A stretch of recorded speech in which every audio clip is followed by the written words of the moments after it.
Hello everyone, welcome to एस्पेंट exam study. मैं विजय ठाकुर अपने चैनल पर आप सभी का स्वागत करता हूं। आज की हमारी क्लास लेखपाल विशेषी है और सभी जानते हैं इसका रिजल्ट आ चुका है। कट ऑफ भी आपको पता है, आसमान छुई है। कट ऑफ देख के लगता है सीरियसली कि इसमें सभी के नंबर लगभग 85-86 प्लस ही रहे थे। और बात की जा रही है धांधली की, धांधली भर भर के धांधली हुई है, जितनी सोच सकते हैं उससे ज़्यादा हुई है। जब एग्ज़ाम ये हुआ था जिस डेट पे, उसके बाद से ही लगभग इस पर अफवाह उड़ने लगी थी और सही भी थी वो, कि 15,000 संदिग्ध की बात हो, चाहे किसी चीज़ की भी बात हो, इसमें धांधली और पैसा कायदे से चला है। वरना इतनी कट ऑफ नहीं जानी थी किसी, चाहे मैं हूँ, चाहे यूट्यूब पे हो या चाहे ऑफलाइन क्लासेस चलती हो। बड़ी से बड़ी कोचिंग ने भी एक्सपेक्ट नहीं किया था कि इतनी ज़्यादा कट ऑफ जाएगी, वो भी 83 जनरल की। ज़्यादा से ज़्यादा 80-81 सब सोच रहे थे कि जनरल की होगी और बाकी उससे कम EWS OBC की। इन्हीं 3 कैटेगरी को तगड़ा झटका भी लगा है। बाकी सारी कैटेगरी के अपने अकॉर्डिंग ही मार्क्स आए थे, जो बताया था मैंने, और जो बाकी लोगों ने बताया था उसी तरह ही मार्क्स सबको मिले हैं। और उनमें जैसे लगा कॉम्पिटिशन था ही नहीं। सबसे ज़्यादा कॉम्पिटिशन भर भर के OBC में होता ही है, क्योंकि सबसे ज़्यादा फॉर्म भी भरे जाते हैं। तो उनकी कट ऑफ और EWS की कट ऑफ इतनी आसमान छुई है। और जनरल की तो बात ही छोड़ दीजिए, सब इसमें 85-86 वाले लगभग बैठे थे, ऐसा लगता है। उसके बाद बात की जा रही है कि इसमें इतनी धांधली हुई है, हम कोर्ट जाएंगे, वो जाएंगे। देखिए, किसी तरह के अफवाह से बचिए, समझे ना। आप अपना टाइम वेस्ट करोगे, कोर्ट जाके भी कुछ भी नहीं होता है। शिक्षक भर्ती 69,000 अब तक की यूपी के इतिहास की सबसे भ्रष्ट भर्तियों में से एक है। भर भर के नकल हुआ और पैसा चला सिर्फ। और उसके बाद भी कायदे से पूरा पूरा सेंटर सामने सामने आ गया था कि नकल हुई है इस सेंटर पे। 10-20 हज़ार बच्चे इस सेंटर पे पास हुए हैं लगभग। तो वो चीज़ें लेके भी जब सरकार ने भर्ती रद्द नहीं की, तो इसमें कौन सा रद्द कर देगी वो, जिसमें सरकार का इन्वॉल्वमेंट होता है। वो खुद चाहती है अपनी दृष्टि से कि इसको रद्द कर दिया जाए। जैसे कोई दूसरी सरकार कराएगी, उनके टाइम का आया है तो सरकार चेंज हुई, तो वो कहेगी नहीं, यूनियन कराया था, हम रद्द कर देंगे, तो हो सकता है। क्योंकि सरकार की इमेज जाती है इससे। भर्ती रद्द करने का मतलब है सरकार की व्यवस्था ठीक नहीं है। तो किसी तरह की भी अफवाह से बचें आप लोग, और प्लीज़ नेक्स्ट की तैयारी रखें। नेक्स्ट लेखपाल की और VPO का एग्ज़ाम भी बहुत जल्दी आपको देखने को मिलेगा, विलेज पंचायत अधिकारी का, फरवरी लास्ट में मान के चलिए ये। तो किसी तरह की अफवाह और फालतू चीज़ों से टाइम वेस्ट ना करें, अपनी तैयारी करते रहिए। एक गया दूसरा देखिए, सीधी सी बात है। धांधली हुई हो, चाहे पैसा चलाओ, चाहे कुछ भी चलाओ, फाइनल क्या हुआ है आप भी जानते हो। आज जिनका हो गया, जिनका नहीं हुआ नहीं हुआ। अब उसके पीछे रोना और बाकी चीज़ें करना फालतू की चीज़ है। अपनी नेक्स्ट एग्ज़ाम की तैयारी करिए, वही एक सबसे बड़ी चीज़ होती है। उसके बाद सबसे ज़्यादा इसमें जो धोखा हुआ है वो PH कैंडिडेट के साथ हुआ है। 188 सीटें बचा ली गई और उसके अलावा 4 कैटेगरी का सिर्फ दे दिया गया है। एग्ज़ाम से लेके आने जाना और काउंसलिंग कराना, सॉरी DV, हर चीज़ में उनको शामिल किया गया, अदर कैटेगरी को।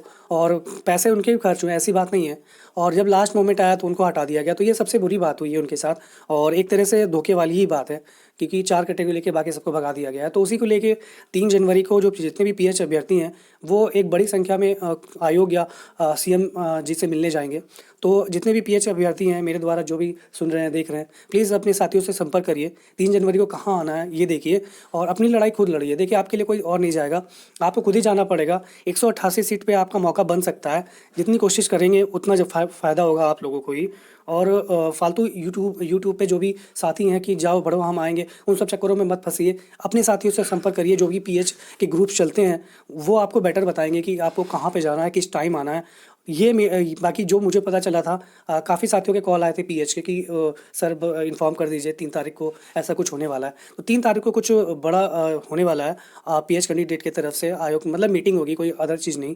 तो आप जितने भी PH कैंडिडेट हैं, प्लीज़ अपने साथियों से संपर्क करें।